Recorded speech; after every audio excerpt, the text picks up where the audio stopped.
Alright guys, I'm back. It's Chuck again, and this is the third part of my installment on tips and tricks on how to get you through the bargain beater project as seen on trucks, where Stacy David installed the BJ 6-inch lift and a few other accoutrements on top of it. Now, again, I've been working alone on this project myself for like the past month, and I've encountered every possible problem that one man working alone could possibly have. One of the last stages, once I got the springs installed all the way around, I got the pitman arm installed, and everything is lined up and ready to go, is dropping on my front Dana 44. Now, in the episode, it's pretty quick and easy because he's got it lifted up on a transmission jack, and the truck's up in the air. I didn't have that luxury. I'm working here in my father-in-law's shop, and I'm working alone, even worse. This is really one where you might want to call in a second pair of hands to give you a hand. In this case, my cousin Jake came and helped me out. Again, the guys over at IFSJA, International Full-Size Jeep Association, gave me another great tip that I want to pass on to you here today.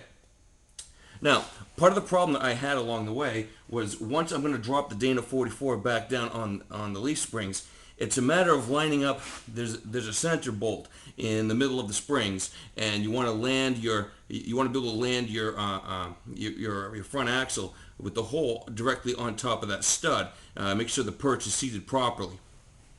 Well, that's kind of tough because you can't really see what's going on while you're simultaneously jacking up the front axle, and you have the other side to worry about as well too. So you call in a second pair of hands, or at least eyes at that point. Now, trying to finesse it ever so gently, because we're talking about some considerable weight here. What you might want to consider doing is this: you get a couple of toe straps hooked up. You hook up one toe strap to the axle.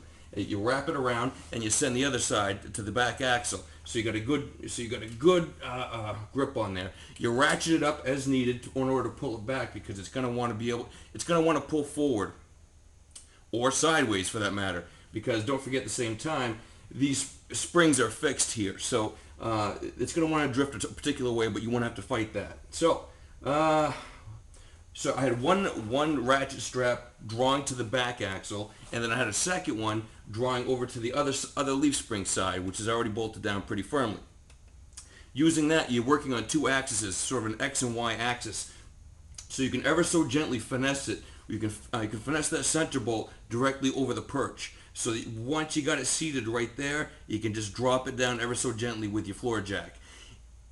I didn't think it was going to be a problem. It looked so simple to do on the video, but in reality, it consumed a lot of time. Again, I lost another half day fighting and wrestling with it until I swallowed my pride and called my cousin Jake to come help me out. Another tip, in hindsight, which I would have done, is I would have used a day glow marker to sort of paint the center bolt so I can get a good eye on it, because it gets really tight inside there when you're dropping that perch down onto that stud. You can't really see anything. It's really a lot of feeling, and there's not even rooms to get your fingers in there. So I'll give you just a look about and show you what I got here. So it's going to get a little shaky, so hang on with me, okay?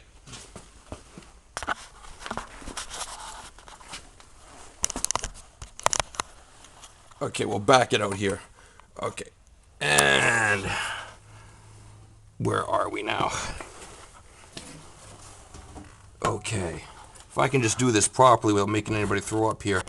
You see, and we're going to need some light here at the same time too. See, it's really tight trying to get that perch on there, seated just properly on that center stud there. So, with that said, you might want to use that day glow marker tip to get it on there. Now, she's still loose right now. I'm going to tighten up those U-bolts, and we'll see how she's seated properly. And that was tip number 3 in the process. And as you can see, my workspace is pretty much a pigsty at this point, and I'm not much for keeping a cleanly shop at this point. Everything's in a sort of a state of disassembly right now. Shocks are off, wheels are off, and everything's just sort of loose right now, just hand tightened. And we'll move along, and I'll see what else I have to share with you, so stay tuned. I'll have another installment for you shortly. Thanks for the watch.